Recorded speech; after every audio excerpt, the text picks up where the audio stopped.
Papel e caneta na mão, que já vai começar nosso devocional. Quem aí já tá com papel e caneta na mão, ontem eu já dei essa dica, que eu faço no meu dia a dia, no meu devocional, estudos, eu sempre tenho papel e caneta na mão para estar anotando os trechos, as passagens que mais tocam o meu coração, inclusive tendo a Bíblia em mão. Se você ainda não tem, te convido a comprar esse livro extraordinário. A Bíblia é o livro mais vendido no mundo. Então vamos lá. Silvia Paula, prazer, muito feliz de ter vocês aqui comigo. Já peço, hein? Se não é inscrito, tá perdendo tempo. Se inscreva aqui, já dá aquele like, compartilha, porque o devocional de hoje tá incrível, como sempre, inspirada pelas palavras do Espírito Santo. Então vamos lá. Ontem fizemos o nosso devocional de Mateus capítulo 3. Hoje vamos fazer do capítulo 4. Então começamos pela provação no deserto. Em seguida, Jesus foi conduzido pelo Espírito ao deserto para ser tentado pelo demônio. Jejuou 40 dias e 40 noites. Depois teve fome. O tentador aproximou-se dele e lhe disse: Se és filho de Deus, ordena que estas pedras se tornem pães. Jesus respondeu: Está escrito: Não só de pão vive o homem, mas de toda palavra que procede da boca de Deus. Olha só como o demônio ele é astuto. Pensa, gente, se ele tentou Jesus, gente, Jesus, ele teve a cara de pau de ir lá e tentar Jesus. Que dirá o que ele não faz com nós? Já parou para pensar? Quantas atitudes, quantas decisões, quantas coisas que acontecem na nossa vida já aconteceu comigo, já deve ter acontecido contigo, né? Somos seres humanos, não somos perfeitos como Jesus, estamos tentando melhorar, mas o quanto que ele nos tenta, porque ele sabe exatamente o nosso ponto fraco, tá bom? Contando para vocês. Ele sabe muito bem qual é o seu ponto fraco e é lá que ele vai cutucar. Então aqui ele também tenta Jesus no sentido da paternidade, né, de contestar. Ah, mas se você é filho de Deus, então transforma aqui essas pedras em pães. Então quer dizer, se ele não fizesse isso, não transformasse pedras em pães, então ele não seria filho de Deus? Por que que tem que provar desta forma que ele é filho de Deus? Sendo que também diz que não só de pão vive o homem, mas da palavra de Deus. Porque muitas vezes aqui Jesus passou 40 dias e 40 noites no deserto. O que seria esse deserto hoje na nossa vida? São todas as provações que nós passamos no decorrer da nossa vida. Tem alguns momentos que são mais fáceis, outros mais difíceis, mas passamos. Se Jesus passou, imagina nós. E é desta forma onde nós somos aperfeiçoados diante das dificuldades, diante do sofrimento. E é dessa forma que Deus nos testa, para saber se neste momento do deserto nós vamos estar voltados para Ele, meditando e colocando em prática as suas palavras que está no livro sagrado, ou se nós vamos cair na tentação do laço do inimigo. Fica aí a reflexão, fica aí uma coisa bem bacana para você estar anotando no seu caderninho. Eu quero que você escreva aqui embaixo se já tem o seu caderninho de anotação, hein? Vou continuar. O demônio transportou-o à cidade santa, colocou-o no ponto mais alto do templo e disse-lhe: Se és filho de Deus, lança-te abaixo, pois está escrito: Ele deu aos seus anjos ordens a teu respeito, eles te protegerão com as mãos, com cuidado para não machucar os teus pés em pedra alguma. Disse-lhe Jesus: Também está escrito: Não tentarás o Senhor teu Deus. O que ele está querendo aqui? Porque outra coisa que eu quero falar para vocês, tá? O demônio, ele conhece a Bíblia melhor do que eu e você, tá bom? Porque ele já tá há séculos e séculos, ele conhece a Bíblia, ele sabe muito bem o que tem na Bíblia e ele usa a palavra de Deus para nos confundir, para tentar colocar Deus contra nós. Olha como ele é astuto, é sujo, por isso que você tem que repreender toda vez que vem um sentimento que vem contra Deus, contra a palavra de Deus, você tem que repreender na hora, porque olha só, essa passagem que ele fala, ele deu a seus anjos ordens a teu respeito. Eles te protegerão com as mãos com cuidado para não machucar o teu pé em pedra alguma. Essa passagem está lá no Salmo 90. Tem algumas Bíblias 90, 91, na minha aqui na Ave Maria 90. Então esse trecho está lá naquele salmo. Se você quiser voltar lá na sua Bíblia, hoje em dia até no Google você pode pegar, se você ainda não tem a Bíblia, você vai ver que tem essa passagem. Então aqui ele está tentando Jesus ao suicídio, né? Ou seja, provocando ele para que ele se atirasse lá do ponto mais alto, e ele também está tentando novamente confundir a cabeça de Jesus sobre a vontade de Deus. Só que temos ali um porém, temos ali as entrelinhas. Sempre, eu ainda vou fazer um vídeo referente ao Salmo também. Tem muitas pessoas que acham que é só deixar a Bíblia aberta ali no Salmo 90 que tá tudo certo, né? Que é como se fosse ali mágico, livro mágico, tá aberto ali no 90, então tudo tá protegido, tudo... Não é assim.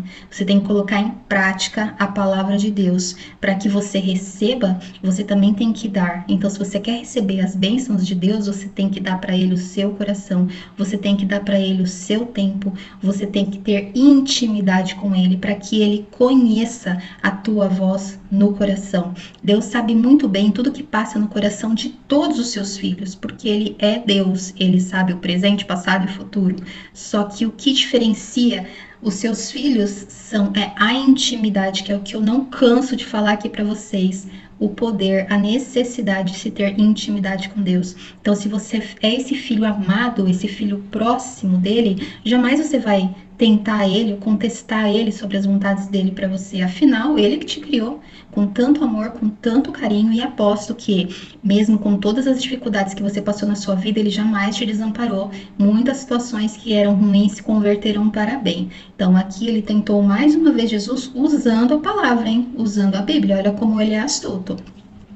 O demônio transportou uma vez mais a um monte muito alto e lhe mostrou todos os reinos do mundo e a sua glória, e disse-lhe: Ei, eu te darei tudo isso se prostrares diante de mim e me adorares. Respondeu-lhe Jesus: Para trás, Satanás, pois está escrito: Adorarás o Senhor teu Deus e só a ele servirás. Isso daqui é muito importante, porque tem muitas pessoas que agem de uma forma e demonstram outras. Vamos dizer, tem pessoas que cristão, está dentro da igreja, conhece a palavra, mas ainda é dividido entre deuses paralelos, vamos dizer assim. Na hora do sofrimento, na hora da tribulação, na hora do pânico, ao invés de aí sim se apegar fortemente em Deus, em Jesus, começam a buscar coisas paralelas, né? Entre adivinhos, enfim, deuses que não são o nosso Deus, né? O nosso Deus, nosso Criador. Então, a gente não pode prostrar-se para o inimigo. Nós temos que, sim, adorar o nosso Deus, que trabalha pela gente o tempo todo. Gente, não existe. Se você vê na Bíblia, até fala, não existe nenhum Deus. É só ele, gente. É ele que trabalha por você 24 horas por dia. Ele não dorme. Ele não dorme, gente. Ele tá contigo o tempo todo. Então, jamais se curve diante do inimigo, de seitas, de falsos deuses. Nunca se curve diante dele. Curve-se apenas para Deus. Esse é o caminho para a salvação. Fica a dica. Em seguida, o demônio deixou e os anjos aproximaram-se dele para servi-lo. Mais uma coisa muito interessante. Toda vez que você repreende o demônio, toda vez que você resiste, que você não cai na cilada dele, que você clama por Deus ali fortemente, o demônio ele foge. E quem vem ao seu encontro são os anjos para te sustentar, para te ajudar, para te dar alívio. Olha, mais uma vez, estou falando como esse paizinho do céu é amoroso, gente. Por isso que vale a pena você ser firme, você ser determinado ali em não cair nas ciladas. Mais uma vez estou falando, o inimigo sabe muito bem qual é o ponto fraco de cada um. Cada um ele tem um ponto fraco. Tanto que a palavra de Deus para um e para outro pode mudar. O pecado que é para um, para o outro, pode não ser. Como assim, seu? Pecado não é pecado? Sim, existem os pecados ali que é para todo mundo. Agora, por exemplo, tomar uma taça de vinho é pecado? Não, não é pecado. Não tem lugar nenhum na Bíblia que fala que é pecado. Agora, tem lugares que diz, não se embriagueis. Então, quer dizer, se você sabe que não tem controle para tomar uma única taça de vinho, então isso para você é um pecado, isso para você é uma fraqueza, porque se você passar disso e tomar mais, toda vez que você sai de si, você abre uma brecha gigante para que o inimigo adentre na sua vida e faça a festa. É aí onde acontece tantas coisas ruins. Então, se você sente que você tem problema com, sei lá, com mulher, ai, tentado por mulher. Então você vai fazer o quê? Você vai evitar de ficar em lugares sozinhos com mulher, você vai evitar certos conteúdos na internet. Se você tem problemas com droga, você também vai ter que se vigiar, não pode fazer, não pode estar perto de pessoas que usam. Teu problema é com cigarro, a mesma coisa. Teu problema é com pornografia, a mesma coisa. Vai ter que ser muito vigilante, cortar das redes sociais, tudo que te induz, tudo que te chama atenção, porque basta um pouquinho, tá entendendo? É um pouquinho da taça ali de vinho que você toma, você perde o controle, e aí dali já vai uma garrafa, duas, e aí já acontece coisas que não é para acontecer. Então, para cada pessoa, às vezes o pecado é diferente. E eu não tenho problema em tomar uma taça de vinho, porque eu sei que eu não vou passar disso. Para outras pessoas, já é um problema, tá entendendo? Por isso que diferencia, a gente tem que ficar alerta. E sempre que você recusa, sempre que você é mais forte do que a tentação, o demônio ele se afasta e quem vem de encontro com você é os anjos, porque Deus, nosso Pai do céu, fala: não, meu filho, minha filha está precisando de mim, eu não vou deixar ela passar por isso, estou enviando meus anjos agora. Olha que maravilha! Mais um motivo para a gente ser bem firme contra as tentações. Os primeiros discípulos. Caminhando ao longo do mar da Galileia, viu dois irmãos, Simão, chamado Pedro, e André, seu irmão, que lançavam a rede ao mar, pois eram pescadores. E disse-lhes: Vinde após mim, e eu vos farei pescadores de homens. Na mesma hora, abandonaram suas redes e o seguiram. Passando adiante, viu outros dois irmãos, Tiago, filho de Zebedeu, e seu irmão João, que estavam com seu pai Zebedeu, consertando as redes. Chamou-os, e eles abandonaram a barca e seu pai e o seguiram. Gente, tenta imaginar qual que era a essência de Jesus. Você viu que ele simplesmente chamou eles e eles largaram tudo e foi. Pensa o olhar de Jesus. Meu Deus, pensa, gente. Tenta sentir isso, eu queria muito. Para algumas pessoas, consegue sentir a presença de Jesus quando você chama por ele, quando você ora, você sente aquela presença, te dá uma alegria tão grande, te dá uma paz, te dá. Nossa, e eu chamo ele muito, às vezes, quando eu tô sozinha, eu falo, tô aflita, eu falo: Jesus, senta aqui, vem conversar comigo, tô precisando desabafar e tô precisando da tua companhia. E ele vem e a gente sente aquela energia, a gente sente aquele bem-estar. Agora, imagina ali, gente, de carne e osso, qual é a energia, qual será que era a energia de estar perto de Jesus, de olhar no olhinho dele, gente. Meu Deus do céu. E na época a pesca era a empresa deles, gente, era o ganha-pão que eles tinham para estar pagando contas, para estar alimentando a família, era o lucro deles. E mesmo assim eles não pensaram, eles largaram tudo e foram com Jesus. Isso é lindo demais. Jesus percorria toda a Galiléia, ensinando nas suas sinagogas, pregando o evangelho do reino, curando todas as doenças e enfermidades entre os povos. Sua fama espalhou-se por toda a Síria. Traziam-lhes os doentes e os enfermos, os possessos, os lunáticos, os paralíticos, e ele curava a todos. Grandes multidões acompanharam-no da Galiléia a Decápole, de Jerusalém, da Judéia e dos países do outro lado do Jordão. Olha só, na época de Jesus não tinha internet, não tinha Instagram, não tinha YouTube, não tinha WhatsApp, não tinha Facebook, não tinha rádio, não tinha televisão, não tinha nada. E como que as pessoas ficaram sabendo dele? Como que isso se espalhou? Ele começou ali com 11 discípulos, né? Pensando que seria 12 por Judas. Judas, ele já sabia o que Judas iria fazer com ele desde o princípio, por isso que escolheu ele, para que se fizesse cumprir, né, a vontade de Deus, para que se fizesse cumprir o que estava escrito.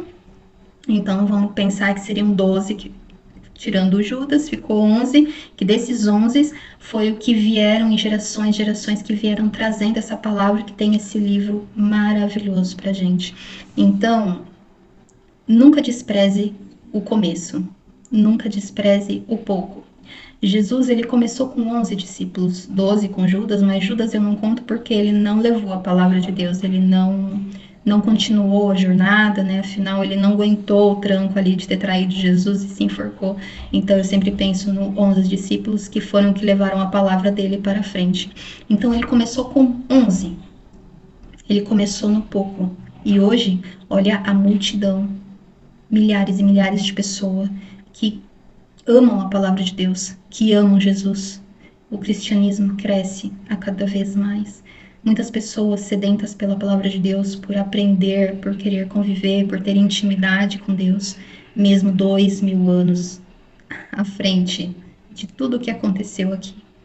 Então, nunca despreze o começo, nunca despreze o pouco.